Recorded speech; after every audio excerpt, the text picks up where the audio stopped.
Hello chosen ones! In this video I'm going to show you how to get iron ore in Witchspire. Before you can start gathering iron ore, you'll first need a witch's pickaxe. The recipe for this tool can be unlocked through your luminaries once your hearth has reached level 2.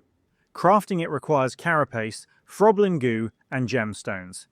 If you'd like a more detailed breakdown of where to find those materials, we already have a dedicated guide covering the entire process.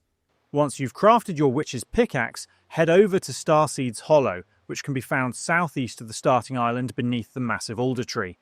After arriving, look for a small clearing containing a pond and a smaller alder tree nearby. Just to the left of this area, you'll find the iron ore deposits you're looking for. Equip your pickaxe and begin mining by pressing or holding the left mouse button. If you have enough mana available, you can also use the right-click mining ability to harvest the ore more quickly. After collecting a few nodes, you'll have just enough iron ore you need for crafting and progression. And that's about it on how to get iron ore in Witchspire.